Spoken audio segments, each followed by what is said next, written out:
오늘은 이 사도행전 강의 10번째 시간으로 7장 54절부터 8장 1절의 말씀을 순교적 신앙의 제자도라는 제목으로 증거하도록 하겠습니다. 저희 아내가 이제 입원한 지 한 달이 된 것 같아요. 이제 한 달이 딱 되는데 한 달의 기간 동안 하나님이 많은 그 배움의 시간을 저한테 주시는 것 같다는 그 제 스스로의 묵상이 있었습니다. 그러면서도 가장 크게 제가 얻었던 게 무엇인가 생각해 보니까 하나님이 이 생명의 의미를 정말 뼈저리게 그렇게 깨닫게 하시는 것 같다는 그 생각이 많이 들었어요. 근데도 우리 하나님은 얼마나 참 지독하신지, 참 지독하시다는 생각이 많이 들더라고요. 얼마나 우리 하나님의 관심은 이 영혼 구원에 있고 교회에 있는지, 어떻게 보면 제 삶에 정말 아플 수 있는 부분인데 그 부분들을 그렇게 지독하게 건드리시면서까지 이 교회를 위하시고 교회를 세우시고 그 영혼들에 대한 마음을 불붙듯이 일어나게 하시는 분이 하나님이시구나, 이거를 깨닫게 되는 것 같아요. 근데 이런 생명을 지켜가는 과정 가운데 제가 여러 가지를 겪고 묵상하고 있는데, 그러면서 제가 가장 많이 느끼게 된 게 뭐냐면, 생명의 주권자는 가장 먼저 하나님이신 건 전제이고 당연해요. 생명을 지키시고 보호하시는 분은 하나님이신 게 당연한데, 하나님은 은혜 가운데 어떻게 일하시는가를 묵상해 보니까 제가 머리로 알고 있던 지식이 삶으로 더 와닿더라고요. 우리가 구원을 받을 때도 하나님의 은혜가 우리한테 있어야 되고, 또 인간은 열심히 책임을 다해서 믿어야 합니다. 열심히 순종을 해야 되고요. 근데 이게 우리 삶에서도 그대로더라고요. 생명을 지켜주시는 게 하나님이신데 인간 편에서는 엄마가 부단히 노력을 해야 되더라고요. 그리고 그 엄마의 노력뿐만이 아니라 그 뱃속에 있는 태아의 노력도 함께 있을 때, 그때 이 생명이 지켜지는 역사가 생겨나더라고요. 이걸 보면서 어떤 생각을 하게 되냐면, 참 교회도 똑같겠구나 생각을 하게 됐어요. 우리 영혼이 구원을 받고 생명을 얻게 되는 그 시간에는 하나님의 은혜는 당연해요. 하나님의 은혜가 있어야 되고 하나님의 타이밍이 있어야 되는 건 당연한 건데, 앞에서 말씀을 전하는 설교자에게도 부단한 노력이 있어야 될 것이고, 뿐만 아니라 이 말씀을 듣는 여러분들에게도 부단한 노력이 있을 때 생명이 얻어지게 되고 생명이 보존되는 은혜가 있구나, 이거를 깊이 깨닫게 되더라고요. 그러니까 이 예배 시간이 너무너무 소중한 거예요. 제가 어떤 한 목사님 설교를 듣다 보니까 목사님이 이런 예시를 드시더라고요.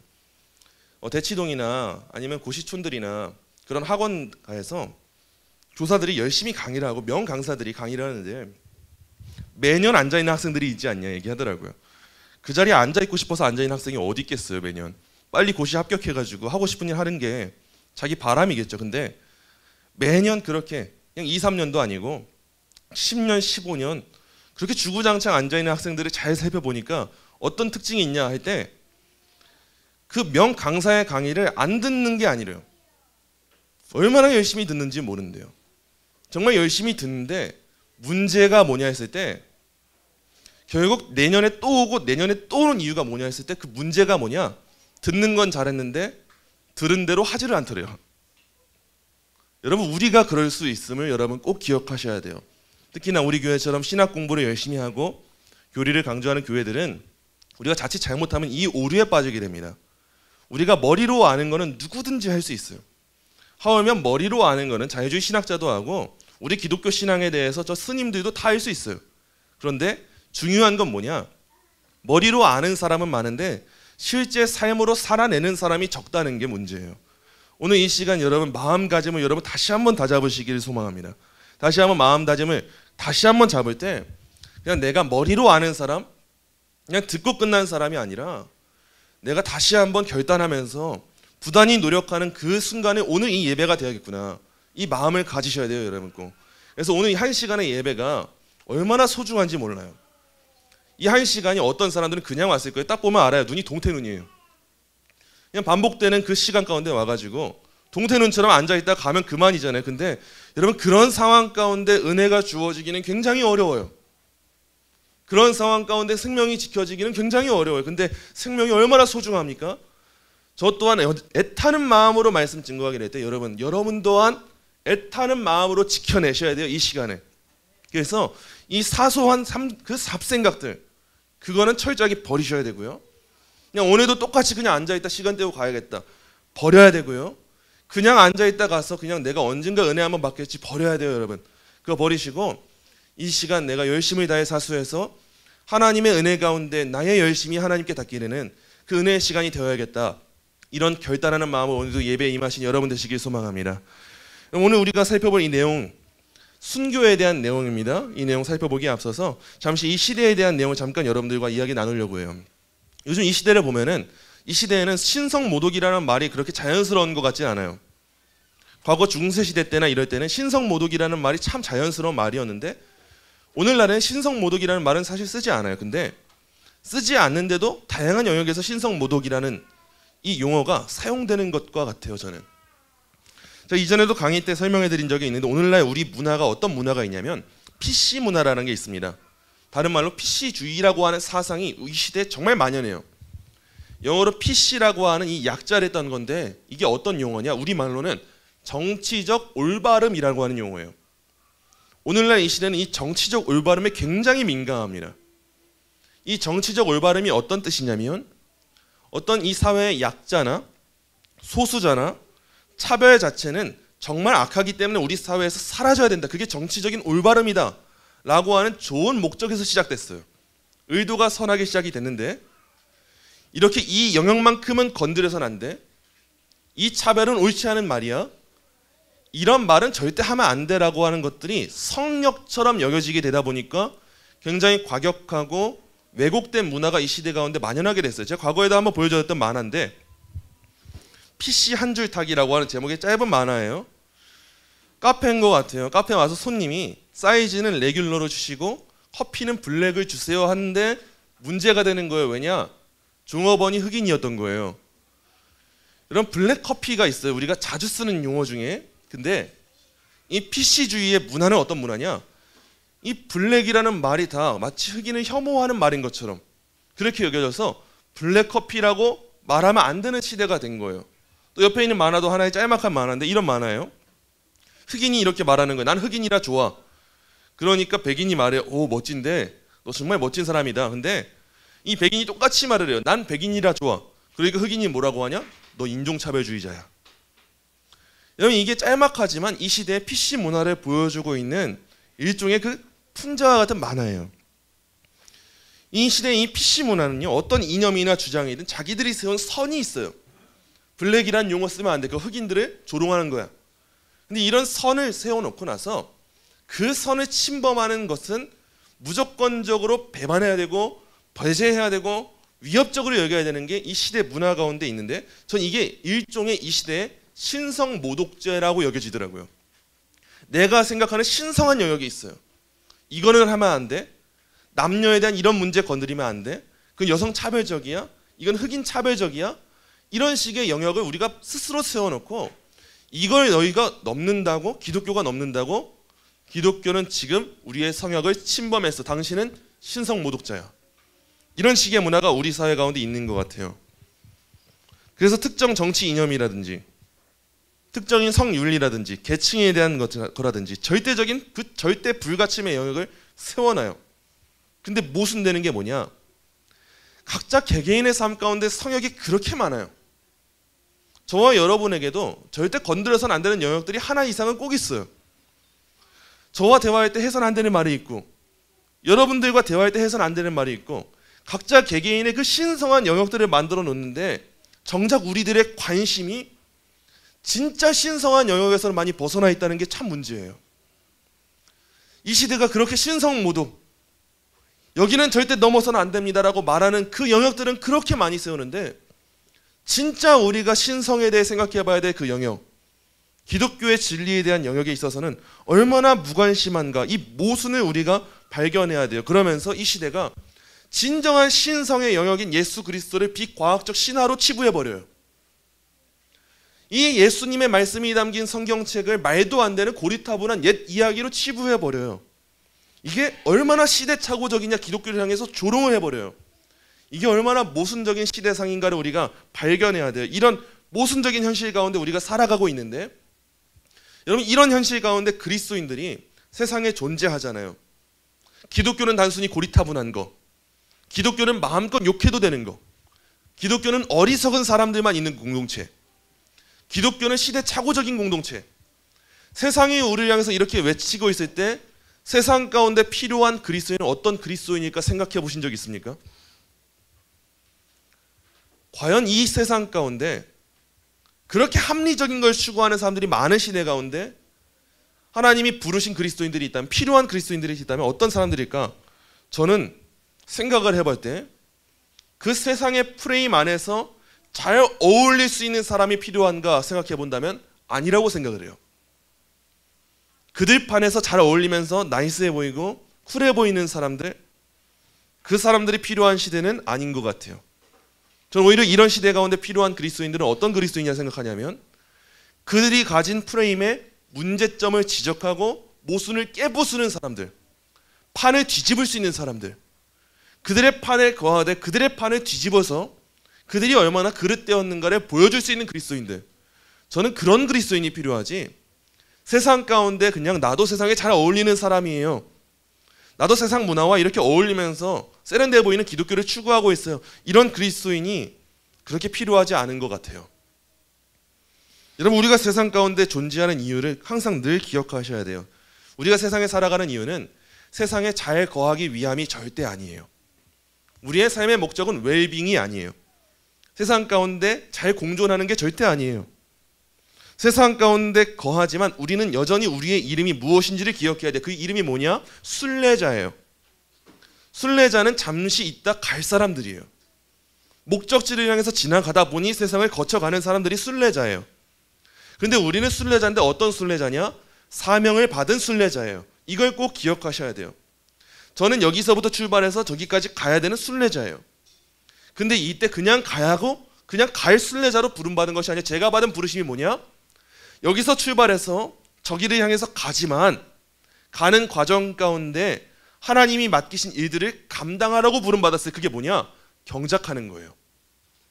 세상을 하나님이 아름답게 여기실 만한 그 농사처럼 하나님의 판으로 만들어가면서 하나님이 기뻐하실 일들을 하면서 도달해야 되는 나라가 하나님 나라인 것이지, 세상 가운데 그냥 시간 버팅기면서 앉아있으면서 주일에 1시간 예배 시간 그냥 꿋꿋하게 지킨 것 정도, 그 정도의 신앙이 우리가 부름받은 신앙이 아니라는 걸 꼭 기억하셔야 돼요. 그래서 오늘날을 살아가는 우리들의 신앙의 자세는 가장 먼저 요구되는 자세가 있어요. 그게 뭐냐?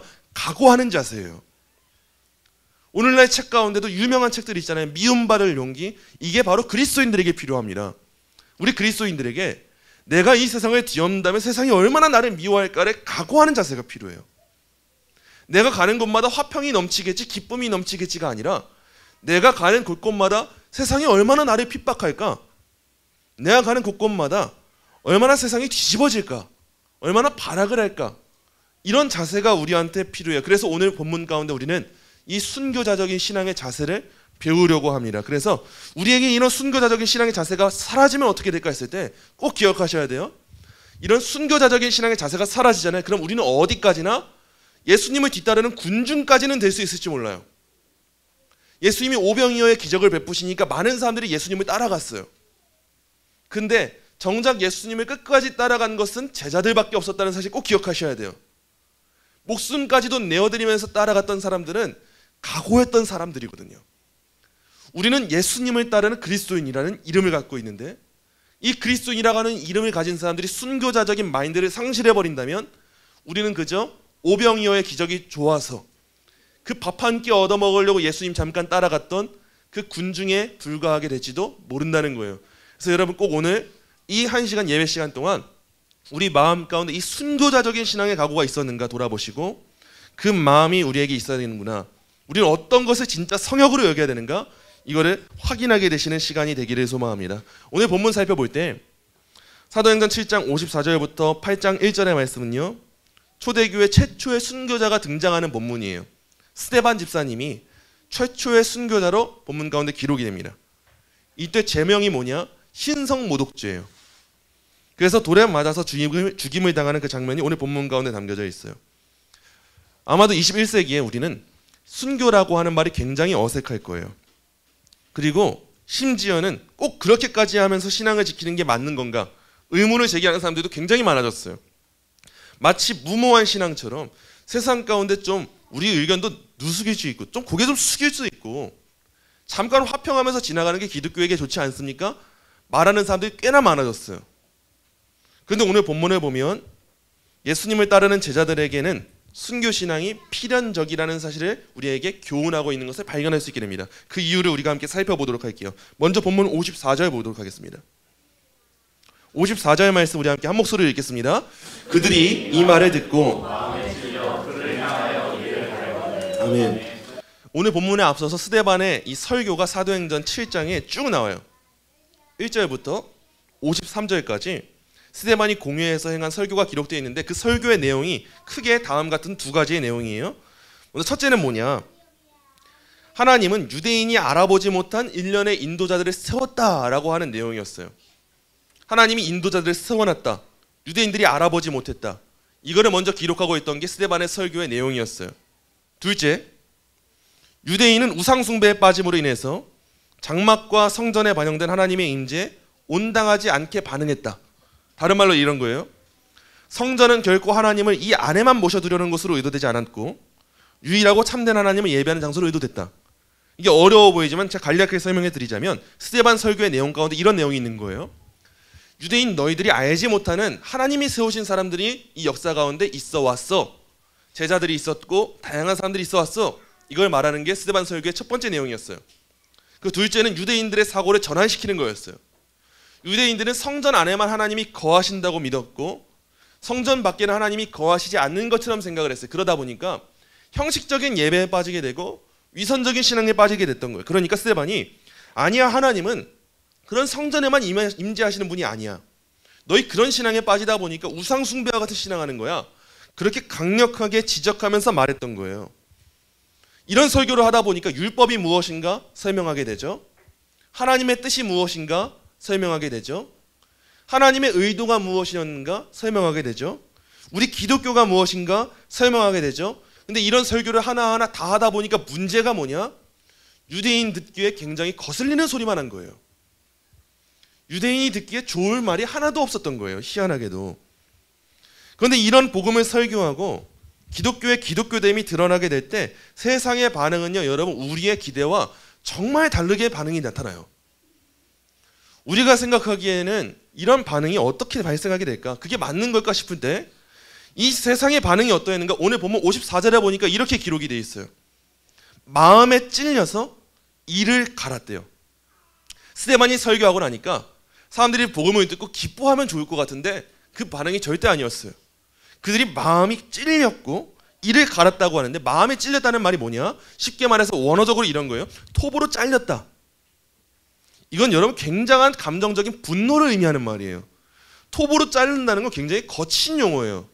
마음이 찔린다는 건요, 여러분, 톱으로 마음이 상하게 된 것처럼 이 마음을 주체할 수가 없는 상태가 이 마음이 찔린다는 말이고, 이를 갈았다는 것도 마찬가지예요. 이 분노를 주체할 수가 없어서 아주 그냥 씹어버리고 싶은 마음. 이걸 어떻게 내가 참지? 아주 부들부들하고 있는 상황이 지금 유대인들의 상황이었던 거예요. 이 감정을 주체할 수가 없어서. 여러분, 같은 복음을 들어도요, 회개하지 않으면 이럴 수밖에 없어요. 이걸 아셔야 돼요. 우리가 신앙이 안 좋거나 연약해질 때는 참 다 안 들려요. 그냥 뭘 말을 해도 다 안 들려. 그때 우리의 마음이 그런 상태일 수가 있어요. 여러분, 복음을 들을 때 복음은요, 두 가지 상황을 이끌어요. 복음은 성도에게 회개로 이끌어요. 성도를 회개로 이끌어요.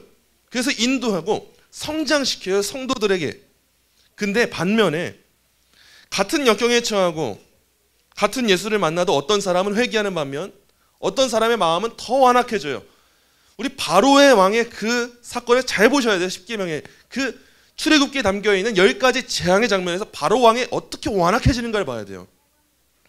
우리가 보기에는 그 10가지 재앙이 우리 눈앞에 펼쳐지잖아요. 도저히 믿지 않을 수가 없어요. 안 믿는 게 더 어려워요. 우리 눈앞에서 예배당에 메뚜기 떼가 가득해졌어요. 그러면 우리는 하나님이 살아계신 걸 안 믿는 게 더 이상하고 그게 더 비정상적일 거예요. 그런데 바로 왕의 그 마음이 얼마나 완악한지 하나님이 10가지 재앙 다 보여주세요. 피게이파 악독음의 흑장, 이렇게 외우세요. 피게이파 악독음의 흑장. 신대원 입시시험 때 보는 거예요. 이 악독음의 흑장까지 10가지 재앙이 다 있을 때 바로 왕이 좀 믿으면 좋으련만 마음이 더 완악해진다라고 기록을 해요. 여러분, 기독교 신앙이 그래요. 우리가 복음 들고 나아갈 때 믿으면 좋으련만 다 믿을 것 같았더만 사실은 그렇지 않을 때가 얼마나 많은지 몰라요. 기독교 신앙 들고 나아갈 때 오히려 우리가 기독교 신앙을 들고 갈 때마다 우리는 정말 기쁜 소식 들고 나아가는데 세상은 이 소식이 어떤 소식이냐, 진짜 쳐 죽일 만한 소식이라는 거예요. 받아들이기가 얼마나 싫고 괴로운지 이를 갈아야 되고 너무 괴롭다는 거예요. 그러다 보니까 교회가 복음을 증거할 때 맞닥뜨리는 상황이 그렇게 아름답지만은 않아요. 우리는 교회를 생각할 때는 아름다울 것 같은데 실상 교회를 우리가 뜯어다 보잖아요. 교회는 굉장히 더러운 일들을 많이 마주하게 되고 굉장히 아픈 일들을 많이 마주하게 되고 눈물이 사라질 수가 없는 공동체일 때가 얼마나 많은지 몰라요. 때때로 우린 좋은 목적으로 복음을 전도하는데 하나님 영광이 더럽혀져. 우리 전도하신 분들 아시잖아요. 전도지 나눠주면은 한 5m 가서 전도지 버려버려요. 그 물티슈는 왜 버리는지 이해가 안 돼요. 물티슈는 좀 썼으면 좋겠는데 물티슈도 버려버리고 얼마나 그게 싫은지. 그리고 아시잖아요. 전도지 나눠주면은 얼굴이 이미 임상이 험악해져가지고 이런 거 하지 마세요. 욕하면서 가버리는 사람도 얼마나 많습니까? 이런 거 할 거면, 이런 말 할 거면은 말하지 마세요. 말 걸지 마세요. 얼마나 많아요. 막 심한 그 분노와 폭력 앞에 서게 되는 게 여러분 복음 증거자의 삶이에요. 우리 교회도 언제든지 그럴 수 있어요, 여러분. 그리고 심지어 이 시간에도 그럴 수 있다는 거 아셔야 돼요. 같은 설교가 전해져도 어떤 사람들은 진짜 은혜로 반응을 하는데 이 죄에 대한 내용이 나오고 복음에 대한 내용이 나올 때 어떤 사람들 마음이 너무 찢어지게 싫을 때가 있을 수도 있는 거예요. 그게 우리 교회의 하나의 모습인 거예요. 당연한 거예요, 이게. 근데 여러분 꼭 기억하셔야 돼요. 우리는요, 불난 집에 불을 끄는 사람들이 아니에요. 이제 인식을 바꾸세요. 우리 그리스도인들은 항상 우리가 긍정적인 면만 생각을 해서 우리 그리스도인들은 세상 가운데 언제나 위로가 되고 품어주고 보듬어주고 치료해주고 이런 인식이 있죠. 여러분 그거는 일부분인 것이고 세상 가운데 우리가 복음을 전할 때 실제 우리의 모습은 불을 끄는 사람이 아니라 불난 집에 기름을 퍼붓는 사람과도 같아져요. 그게 우리가 부름받은 우리의 부르심이에요. 스데반을 보시면 정확하게 이해가 됩니다. 스데반이 유대인에게 가서 그래 너희들 그럴 수 있었지. 너희 많이 힘들었을 거야. 우리 기독교인들 때문에. 절대 그러지 않고 오히려 회개해야 될 죄의 문제를 더 지적을 하고 그걸 더 밝게 드러내요. 하나님은 거기에만 임재하는 분이 아니야. 하나님은 너희가 알지 못하는 지도자들을 세워왔어. 너희가 지금 오신 예수를 바라보고 있지 못한 거야. 불난 집에 기름을 퍼부으니까 그 사람들이 아주 이를 가는 거예요.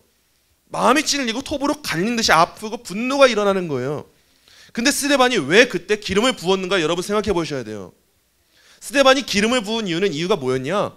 회개하도록 만들기 위함이었던 거예요. 다른 게 아니라 회개해야 되니까. 여러분 때로는 모든 게 불타야 될 상황이 필요합니다. 때로는 처음부터 시작해야 될 상황이 필요해요. 대표적으로 그게 언제냐? 우리가 회심해야 될 때예요. 우리가 예수님 믿게 되는 그 순간 우리는 이전의 죄를 청산해야 됩니다. 전적으로 예수님 붙잡는 심령이 있어야 돼요. 그 혈루증 앓는 여인이 왜 병이 낫게 되는가 했을 때 주님의 옷자락을 붙잡았다는 것이 무엇을 의미하냐? 내가 이전에 의지하던 세상의 의학도 나는 의미가 없다는 걸 깨닫게 되었습니다. 내가 수많은 사람들을 의지했었지만 이제는 그것이 나에게 생명을 주지 못한다는 걸 깨닫게 됐습니다. 과거의 죄를 청산하고 예수님만을 붙잡는 신앙을 가졌던 거예요. 그게 여러분 믿음인 거예요. 그 불난 집에 기름이 부어져서 그 안에 있었던 더러운 것들이 다 사라져서 없어지는 역사가 이루어졌던 거예요. 삭개오도 마찬가지예요. 그 세리장으로서 많은 사람들에게 세금을 부과하면서 안 좋게 자기의 탐욕을 채우고 있었는데 그 사람이 예수님을 만나고 나니까 자기가 그렇게 빼앗았던 것들을 다 나눠주고 자기 재산을 전부 다 나눠줘 버려요. 회개가 있었던 거예요. 예수님을 만나다 보니까 내가 이전에 살아왔던 삶이 절대 좋지 않았구나. 여러분 그거부터 깨닫습니다. 우리가 복음을 영접한다는 게 그런 거예요. 복음을 영접할 때 위로와 소망을 우리가 발견하는데 그 소망을 발견하는 이유가 뭐냐? 내가 너무 죄인인데 예수님이 아니면 나를 사해줄 사람이 없구나를 깨닫게 되었기 때문에 복음인 거지. 내 죄를 그냥 놔두시는 분이 예수님이구나. 그래서 복음인 게 아닌 거예요. 그래서 스데반은 복음을 전할 때 세상 가운데 그 불타오르는 집에 더 기름을 퍼부어요. 교회와 성도는 여러분 이 사명을 감당하는 사람들이에요. 애초에 각오한 거예요. 우리는 용기를 가지고 애초에 전도지 나눠줄 때 안 받을 거 알아요. 우리 욕할 거 알아요. 우리가 주변 지인들에게 복음을 전할 때 귀를 막을 거 알아요. 하지만 우리는 그 사명을 위해 부름받았고 하나님이 귀를 열어주시고 마음 열어주실 때 그 마음이 그렇게 녹듯이 복음을 영접하게 될 걸 믿기 때문에 그래서 복음 전하는 거예요. 그래서 교회와 성도들은 마주하는 결과가 어떻든 간에 인간적인 두려움 때문에 침묵해서는 안 됩니다. 이 관계 깨지면 어떡하지? 듣기 싫어하면 어떡하지? 나를 미워하면 어떡하지? 그래서는 안 돼요. 단순히 그들의 기분 맞춰주는 거, 그게 전부가 아니에요. 우리가 부여받은 사명이 뭐냐? 그들이 아직까지도 깨부수지 못하는 성역이 있단 말이에요. 이것만큼은 건드리면 안 돼. 난 아직도 예수는 못 믿겠어. 그들 스스로가 만들어준 그 성역을 깨부숴서 더 좋은 걸 주는 거예요. 그냥 깨부수고 인격적으로 낮추는 게 아니라 진짜를 주기 위해서 때때로는 비난과 각오를 우리가 마주하면서 그렇게 나아가는 거예요. 그 스데반의 행동이 어떻게 드러나는가 우리가 한번 보도록 할게요. 55절과 56절 말씀입니다. 55절 56절 우리 함께 읽겠습니다. 스데반이 성령 충만하여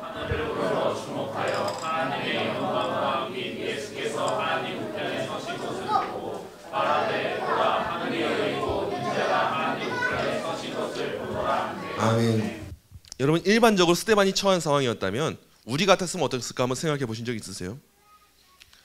전 제가 열심히 설교 다 하고 열심히 복음을 주고 정말 좋은 걸 줬는데 사람들이 마음에 찔려서 이를 갈고 있잖아요. 진짜 어쩔 수 없이 제 인간적인 마음에서도 그 한탄스러운 마음이 나오고 저 또한 좋지 못한 얼굴 표정을 내세웠을 수도 있겠다 싶어요.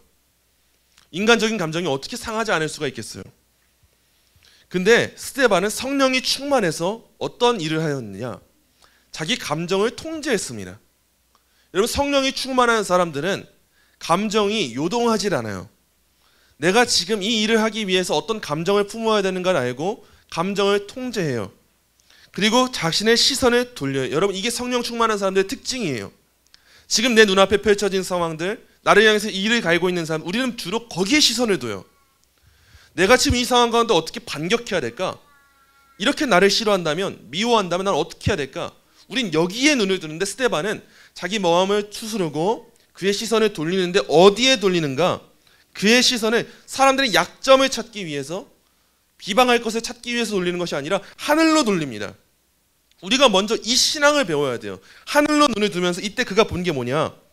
하나님의 영광과 인자이신 예수님께서 우편에 서 계신 것, 바로 이걸 주목했어요 스데반이. 그리고 이걸 본 그대로 다 말을 했어요. 유대인들이 보기에 신성모독과도 같은 말을 쭉 풀어서 해요. 다니엘서에 여러분 기록된 말씀 중에 다니엘서는 인자를 어떤 사람으로 묘사했냐? 우주적 통치권을 부여받은 사람으로 묘사했어요. 다니엘서에서. 우주적 통치권을 부여받은 사람이라는 말은 무슨 뜻이냐면 왕이라는 거예요. 왕. 근데 그 왕이라고 하는 인자라는 용어를 지금 스데반이 누구에게 돌렸는가? 예수님께 돌렸어요. 근데 유대인들은 어떤 사람들이냐? 예수님은 왕이 아니라고 십자가에 못 박았던 사람들이에요. 심판했던 사람들이에요. 근데 그 사람들을 향해서 예수님이 다니엘서에서 말하던 인자야, 하나님 보좌 우편에 서 계셔 말을 했다는 건 뭐냐면, 지금 너희가 십자가에 못 박았던 그 예수 그리스도가 지금도 살아서 역사하고 계시고 세상의 주권자이시고 왕이시고 하나님이셔라고 담대하게 말하고 있는 거예요. 그들이 보기에는 신성모독적인 발언을 하고 있었던 거예요. 대놓고 신성모독의 발언을 일삼았던 거예요. 그러니까 스데반을 박해하는 자들의 판단으로는 신성모독일 수밖에 없었던 이 설교를 참을 수가 없었던 거예요. 어떻게 참아요? 그 분노를 걷잡을 수가 없어요. 내 하나님을 그렇게 모독한다고? 걷잡을 수가 없는 상황이에요. 그런데 흥미롭게도 스데반이 바라본 예수님의 모습이 성경에 희한하게 표현이 되어 있어요. 성경을 보면 예수님은 어떤 분으로 묘사하면 항상 하나님의 보좌 우편에 앉아 계신 분으로 묘사를 해요. 근데 오늘 본문을 보니까 이 본문에만 예수님이 하나님의 보좌 우편에 서 계시다라고 표현합니다. 지금 스데반이 하늘을 우러보고 예수님을 봤는데 예수님의 모습이 어떠했는가? 보좌 우편에 서 계신 모습을 봤다고 기록하고 있어요. 왜 예수님이 앉아 계시지 않고 서 계셨는가?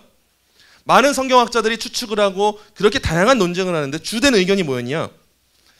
예수님께서 지금 스데반이 하는 증언을 듣고 인정하고 입증하는 재판관이 있어서 일어서 계신다라고 성경학자들이 보고 있어요. 그 내용이 성경에서 그대로 기록되어 있는 걸 우리가 보도록 할게요. 누가복음 12장 8절입니다. 누가복음 12장 8절 앞에 보이는 말씀 우리 함께 한 목소리로 읽겠습니다. 내가 또한 너희에게 말하노니 누구든지 사람 앞에서 나를 시인하면 인자도 하나님의 사자들 앞에서 그를 시인할 것이요. 아멘. 지금 예수님이 왜 보좌 우편에 앉아 계시지 않고 서 계시는가 했을 때, 지금 예수님이 서 계신 것은 바로 스데반의 편을 들으시고 재판관이신 분이 변호인처럼 마치 스데반에게 그래 너 말이 맞아, 나도 지금 너를 위해 증언할게, 이 행위를 하시기 위해서 서 계셨다는 거예요. 여러분, 지금 스데반이 처한 상황, 돌맞는 상황은요 절대 합법적인 상황이 아니에요.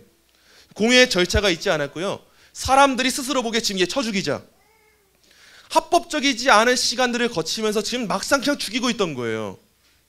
근데 이런 합법적이지 않은 억울한 상황 가운데 있는 스데반이 더 열심히 다 예수님을 증언해요. 그러니까 예수님이 오래전에 하신 그 말씀 그대로 스데반이 예수님을 증언할 때, 시인할 때 예수님도 하늘의 보좌 우편에서 모른 체 하시는 것이 아니라 그래 너의 말이 맞다, 너 담대함을 가져라, 내가 너를 변호할게, 세상이 너를 몰라줘도 괜찮아, 세상은 너를 돌로 쳐도 괜찮아, 나는 너의 편에 서서 지금 너의 말이 옳다는 걸 입증하고 있어를 보여주시기 위해 하나님의 우편에 계신 예수님이 그 보좌 우편에서 일어서서 서 계신 모습을 보여주셨다는 거예요. 여러분, 지금 이때 스데반이 이 모습을 봤을 때 스데반의 마음 가운데 어떤 마음이 들었을까요? 과연 이보다 더 큰 확증이 스데반에게 있을 수 있었을까요? 절대 있을 수가 없어요. 스데반의 마음 가운데 지금 어떤 마음이 들까 했을 때 두려움이 사라지게 될 것이고 더 큰 확신이 들었을 거예요. 그래, 예수님이 나의 편이시구나, 내가 하는 일이 잘못된 일이 아니었구나, 예수님이 나의 편을 들으신다면 내가 무엇을 두려워할 수가 있겠는가, 이런 마음을 갖다 보니까 스데반의 얼굴이 천사와 같이 그렇게 빛날 수가 있었던 거예요. 그렇다면 우리 주님이 왜 이런 위로를 스데반에게 주셨을까 생각해 볼 때 그 이유가 무엇이었는가? 싸워야 했기 때문이에요. 스데반이 주저앉고 눈물 흘리고 그냥 쓰러질 것이 아니라 싸워야 됐기 때문에 이 위로를 주셨다는 걸 우리가 발견해야 돼요. 고린도후서 10장 5절 말씀입니다. 고린도후서 10장 5절 말씀 우리 함께 한 목소리로 읽겠습니다. 우리의 싸우는 무기는 육신에 속한 것이 아니요 오직 어떤 견고한 진도 무너뜨리는 하나님의 능력이라. 모든 이론을 무너뜨리며 하나님 아는 것을 대적하여 높아진 것을 다 무너뜨리고 모든 생각을 사로잡아 그리스도에게 복종하게 하니. 아멘. 우리 신앙 가운데 느슨해진 영역 좀 붙잡아야 돼요. 지금 나사를 쪼여야 됩니다. 우리 그리스도인들이 부여받은 사명은 이 세상 가운데 싸우는 건데, 그 싸움이 무엇인가 했을 때 우리의 싸우는 무기는요 육신, 즉 이 세상에 속한 게 아니에요. 이 세상처럼 대단한 힘과 권력을 누리면서 나 말 잘하지, 나 힘 있지, 이런 식의 싸움이 절대 아니에요.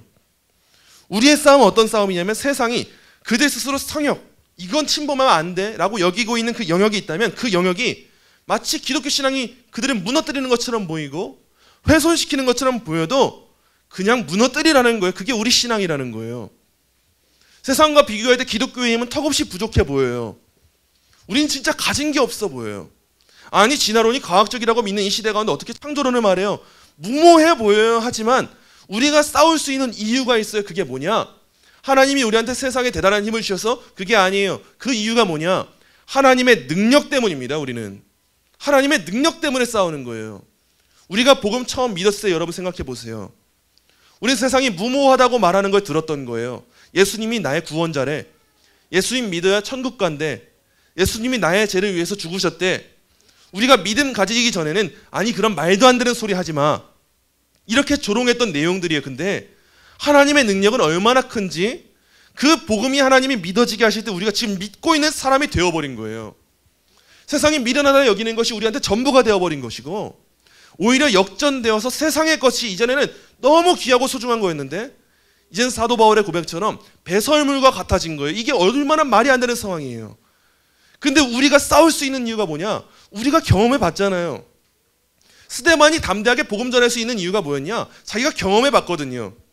내가 열심히 증거할 때 하나님의 능력 주시면 믿는 사람이 있겠구나, 내가 증인 되겠구나, 예수님도 나의 편 들어주시는구나, 내가 세상과 쪽수가 안 된다고 해서 내 능력이 없는 게 아니구나, 나는 진짜 지금 성도로 살아가고 있는 것이구나. 그럼 나는 지금 뭘 해야 될까? 그래, 그들의 영역을 허물자, 그들의 성역을 허물자, 하나님을 대적하는 지식들을 허물자. 그래, 나의 역할은 그들을 그리스도에게 복종하게 하는 것이구나. 스데반이 명확하게 알고 그 일을 했던 거예요.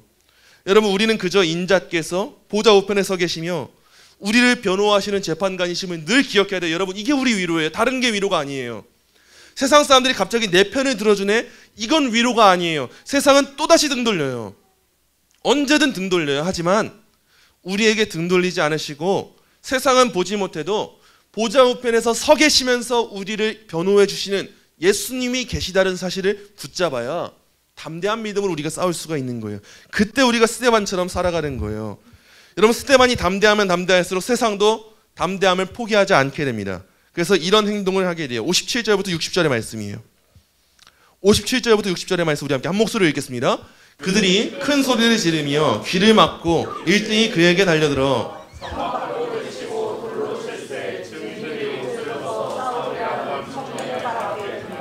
그들이 돌로 스데반을 치니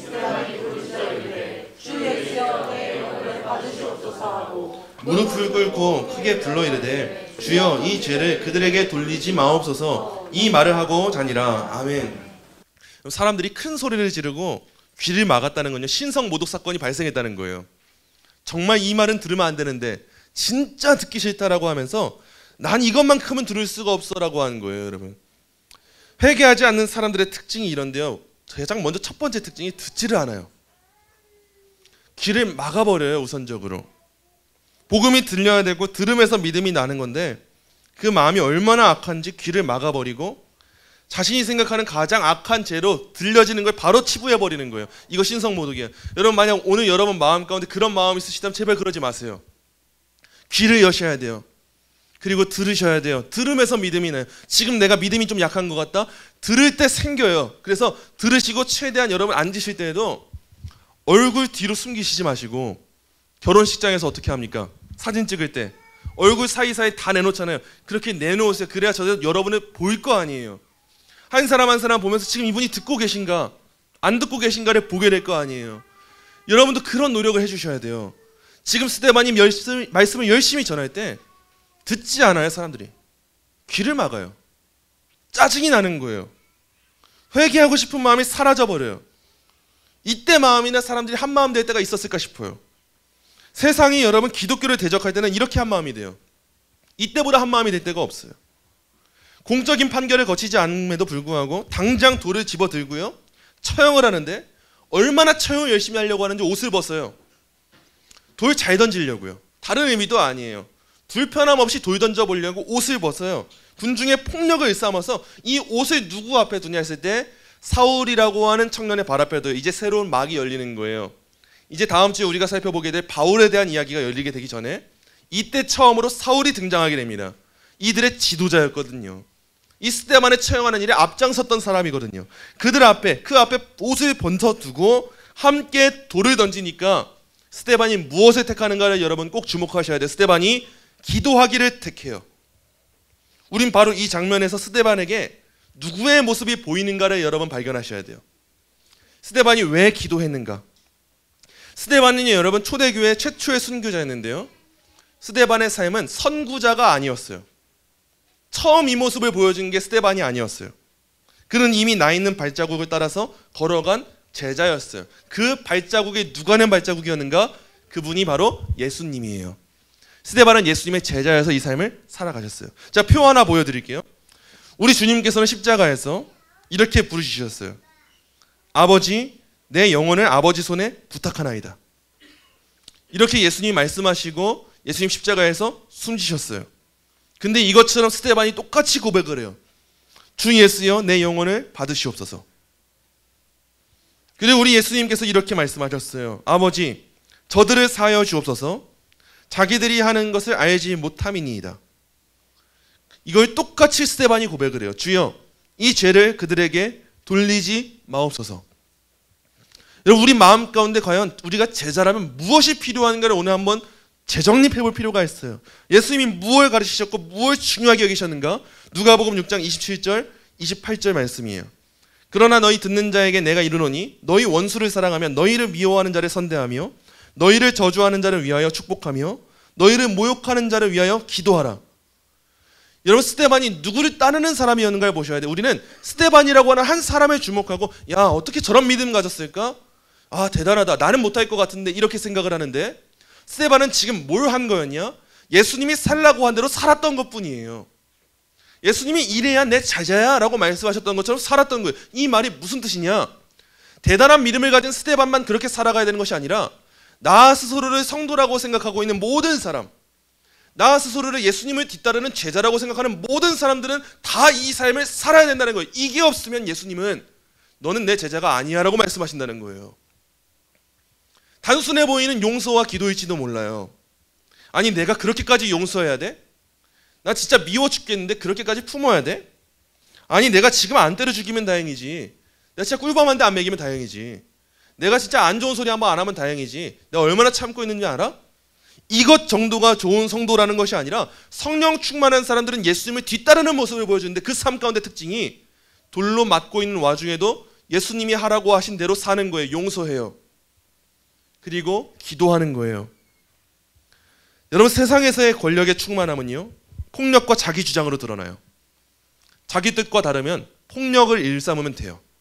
그리고 내 주장을 더 강하게 밀어붙이면 돼요. 이건 세상에서의 권력의 충만함이에요.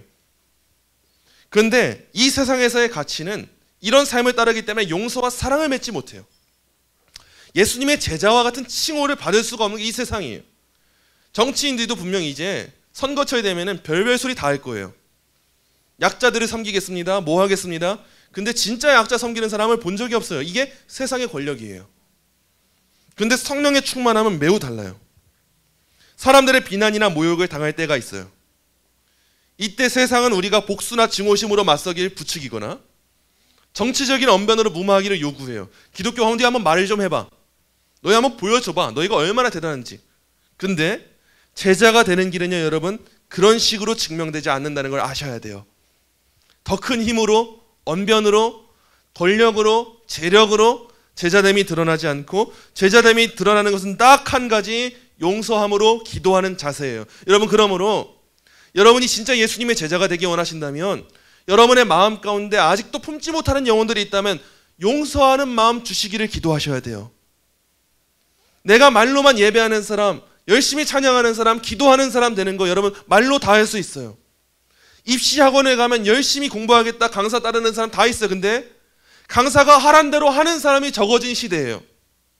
예수님 따르겠다, 예수님의 제자다, 나는 크리스천입니다 말하는 사람은 많아졌어요. 근데 예수님 말씀대로 살아가는 사람들이 없어서 이 지경이 됐어요. 예수님이 우리한테 요구하신 것은 세상 가운데 너 이렇게 힘 있는 그리스도인이 된 거 한번 영향력 좀 보여줘봐, 많은 교회 성도들 자리에 앉혀봐, 이게 아니에요. 너 나처럼 용서하고 기도할 수 있겠어? 그게 나의 제자 되는 삶이야. 예수님이 우리한테 오늘 그걸 요구하시는 거예요. 이 삶이야말로 성령의 도우심으로 그 충만함을 입은 사람들이 살아가는 삶이라는 걸 꼭 기억하셔야 돼요. 마지막 본문 1절 보겠습니다. 본문 1절 말씀 우리 함께 한 목소리로 읽겠습니다. 사울은 그가 죽임당함을 마땅히 여기더라. 그날에 예루살렘에 있는 교회에 큰 박해가 있어 사도 외에는 아멘. 우리가 다음 주에 더 자세하게 살펴보겠지만 스데반과 같은 이런 순교적 신앙은요, 여러분 굉장히 무모해 보여요. 세상의 시선을 볼 때 되는 게 하나도 없어 보여요. 뭐 대단한 게 있겠는가 싶어요. 무능력해 보여요. 근데 하나님 나라의 원리는 이 세상 나라의 원리와 얼마나 다른지 그 무모해 보이는 스데반을 통해서 하나님 나라의 확장이 이루어진다는 사실을 우리가 발견해야 돼요. 스데반이 돌에 맞아 죽고 나고 많은 사람들이 두려워 떨게 됩니다. 초대교회 그 성도들이 스데반이 죽는 모습을 보면서 야, 이거 진짜 나한테도 이런 일이 닥칠 수 있겠구나 생각을 해요. 이때 많은 성도들이 무서워서 도망을 갔어요. 무서워서 도망갔다는 건 우리 시선으로 볼 때 아, 진짜 믿음 없다 할지도 몰라요. 나도 스데반처럼 되는 거 아니야? 나도 돌 맞는 거 아니야? 무서워서 도망갔죠. 근데 여러분 그건 좋은 거 아니죠. 당연히 연약한 신앙의 모습이 있죠. 근데 그 이후에 어떤 일들이 벌어지는가를 봐야 돼요. 본문 1절에서 스데반이 돌에 맞고 죽고 난 다음에 예루살렘 교회가 어디로 흩어지는가를 주목하세요. 유대로도 가고요, 사마리아로도 가고요, 모든 땅으로 기독교인들이 흩어지게 됐어요. 이 말씀이 정확한 성취라는 사실을 아셔야 돼요. 사도행전 1장 8절에서 성령이 충만하게 임하실 때 어떤 일이 일어난다고 말씀하셨습니까? 온 유대와 예루살렘과 땅끝까지 이르러 너희가 내 증인이 된다고 말씀하셨어요. 지금 스데반의 죽음을 보고 담대하지 못하고 두려워 떨었던 사람들이 도망치게 되었을 때 그 사람들이 뭘 들고 가냐? 비록 연약한 믿음이어도 복음 들고 흩어지게 됐어요. 어떤 사람 유대에 가고 어떤 사람 사마리아 가고 다양한 땅끝으로 흩어지게 됐어요. 그래서 아이러니하게도 이 순교가 무서워서 떠난 사람들이 또 다른 순교의 신앙을 살아내는 하나님 나라의 확장이 바로 이 스데반의 죽음으로부터 이루어지게 된 거예요. 여러분, 복음의 확장이 어떻게 이루어지는가를 주목하셔야 돼요. 스데반이라는 이 한 사람의 죽음이 작고 약해 보여요. 역사에 기록되지 않았으면 우리는 몰랐을 이름이에요. 스데반이 사도행전에 기록되지 않았으면 우리는 아니 그런 믿음을 가진 사람이 있었어? 몰랐어도 하나도 안 이상해요. 유대교의 시대였으니까. 근데 그 한 사람의 무모해 보이는 죽음이 하나님 나라의 복음이 온 세계, 온 땅에 흩어져 역사하게 되는 그 유일한 통로가 되었다는 사실 여러분이 아셔야 돼요. 그래서 우리는 이걸 통해서 하나님은 순교 신앙으로 살아내는 그 한 사람으로 말미암아 하나님 나라의 확장을 이루시는구나. 작고 약해 보이는 내 삶이어도 내가 삶에서 용서하고 기도하며 낮아지는 죽어지는 자료를 통해서 하나님은 어떤 일을 이루실지 모르겠구나. 나도 믿음으로 담대하게 이 삶을 감당해야겠구나. 이 믿음을 우리가 지녀야 될 필요가 있는 거예요. 말씀 맺도록 하겠습니다. 사랑하는 성도 여러분, 스데반이 보여준 이 신앙은요, 그저 특별한 과거의 한 사건이 아니에요. 그리고 지금을 살아가는 우리에게도 깊은 울림과 교훈을 줍니다. 우리가 믿음으로 잘 살아가잖아요. 여러분, 우린 분명 세상 가운데 부딪혀요. 만약에 여러분이 세상 가운데 살아가는데 부딪힘이 없으셨다면 내가 진짜 잘 살아갔는가를 진지하게 고민해 보셔야 돼요. 오늘의 말씀은 우리에게 세상 가운데 부딪힘에도 불구하고 힘을 얻을 수 있는 이유를 분명하게 알려주고 있고 우리가 살아가야 될 삶이 무엇인지를 우리한테 요구하고 있어요. 말씀 맺으면서 다음과 같은 세 가지의 권면 여러분 꼭 기억하셔서 순교적 신앙으로 살아가시기를 당부드리도록 하겠습니다. 먼저 첫째예요. 주님이 나의 변호자가 되심을 여러분 꼭 잊지 마세요. 이걸 기억하셔야 돼요. 지금까지 똑바로 집중 못하신 분들도 지금은 집중하셔야 돼요. 주님이 나의 변호자 되심을 기억하세요. 스데반이 죽음의 위협 앞에서도 흔들리지 않았던 이유는 뭐냐? 예수님이 하나님 보좌 우편에서 서 계신 모습을 봤기 때문이에요. 그걸 보고 나니까 스데반이 담대해졌어요. 여러분, 우리도 때로는요, 성도여서 부당한 비난 당할 수 있고요, 폭력적인 공세를 당할 수도 있어요. 그때마다 우리의 시선을 돌려야 됩니다. 당장 돌려야 돼요. 나한테 돌 던지려고 하는 사람들 어디 약점이 있을까 시선을 두는 게 세상의 원리라는 걸 기억하시고 우리의 시선을 하늘로 돌려서 인자가 보좌 우편에 서 계신 것을 바라봐야 돼요. 그래서 내가 세상 가운데 돌 맞더라도 열심으로 믿음으로 증언할 때 예수님은 나를 외면하지 않으시고 나를 위해 하나님의 법정에서 증언하시는 분이 예수님이시구나. 이 확신을 우리가 품어야 돼요. 그래야 세상 법정이 우리한테 억울한 판정을 내릴지 모르나 참된 재판관 되신 하나님이 책임지신다는 사실을 믿고 따라가게 돼요. 그래야 제자의 삶을 살게 됩니다. 믿는 구석이 있어야 돼요. 믿는 구석이 있어야 우리가 사는 거예요. 이 사실에 사로잡히는 신앙이 여러분에게 있으셔야 됩니다. 꼭 기억하셔야 돼요. 예수님이 보좌 우편에서 변호사 되신다. 이게 첫 번째고요. 둘째입니다. 기도와 용서가 성령 충만의 핵심임을 꼭 기억하세요. 예수님을 닮아가는 제자도는요, 폭력에 폭력으로 맞서지 않아요. 원수까지도 품고 기도하는 데서 드러나요. 우리의 일상에서 주변에 적대적인 태도를 마주할 때 얼마나 많아요? 심지어는 교회 안에서도 마주할 수 있어요. 수구던 수근덕거리고 교회 안에서도 뒷담화하고 그런 건 우리가 죄인이기 때문에 충분히 있을 수 있어요. 잘한다는 게 아니라 있을 수 있어요. 그때 왜 그런 것들은 유독 내 귀에만 들리는가? 그런 생각 들지 않으세요? 왜 내가 그 말을 들었을까? 왜 나한테 그런 것들이 들려서 내가 이렇게 힘들까? 그럴 때가 종종 우리한테 찾아와요. 그때 우리의 마음이 사탄에게 사로잡히게 되잖아요. 아니 내가 가만두나 봐라. 내가 한번 한마디 해야겠어. 내가 진짜 못 참겠어. 아니 어떻게 성도라는 사람이 그래? 우리의 마음이 그렇게 돼요. 근데 성령의 충만함을 입은 사람의 모습이 어떠한가 오늘 본문에서 발견하셔야 돼요. 성령의 충만함을 입은 사람은 예수님의 가르침을 닮아서 용서와 사랑으로 기도로 그 믿음을 실현을 시켜요. 그래서 앞으로 여러분 교회 안에서 이런 일이 있으면 안 되겠지만 미워할 만한 모습이 우리한테 보여질 때 저 집사님 나한테 왜 그러는 거야? 이런 모습이 보여질 때 여러분 꼭 이 마음을 품으셔야 돼요. 아 그래, 지금이 내가 제자됨을 보여줄 수 있는 기회구나. 지금 내가 알고만 있었던 믿음을 실현할 수 있는 가장 좋은 기회구나. 내가 지금 이때 믿음을 실현시킨다면 사탄이 얼마나 억울해하고 예수님이 얼마나 기뻐하실까? 나한테 이렇게 제자 될 수 있는 기회를 주신다니 진짜 감사하다. 이 마음을 품을 수 있는 게 성령의 충만함을 힘입은 사람인 거예요. 여러분, 그래서 날마다 기도하셔야 됩니다. 성령 충만함 주세요, 하나님. 우리가 성령 충만함을 상실하게 되면 이 마음을 품지 못해요. 그러나 성령 충만함이 있을 때 우리는 도우시는 힘에 힘입어서 내 힘으로는 불가능한 사랑과 용서의 열매를 맺게 되는 거예요. 꼭 기억하셔야 돼요. 마지막 셋째입니다. 하나님이 더 큰 선으로 바꾸신다는 소망을 붙드셔야 돼요. 스데반의 박해 이후에 예루살렘 교회가 얼마나 무서웠는지 다 흩어져요. 그런데 오히려 복음은 유대와 사마리아 땅끝까지 더 강력하게 퍼져나가는 계기가 됐어요. 여러분, 우리는 낙심하지 않을 이유가 충만하게 있어요. 우리가 만나는 상황이 박해나 시련이라 할지라도 하나님께서는 그런 고난마저도 선교와 구원의 기회로 바꾸시는 분임을 우리가 깨달아야 돼요. 스데반의 돌로 치던 현장에서 눈빛을 빛내던 사울이 있었어요. 근데 그 사울이라는 양반이, 그렇게 앞장서서 기독교를 박해하던 양반이 스데반의 죽음 이후 이름이 바뀌게 돼요. 바울로. 그 바뀐 이름 바울이라는 이름을 가지고 뭐 합니까? 죽기까지 복음 전하는 복음 전파자가 되고 그 누구도 막을 수 없는 사람이 돼요.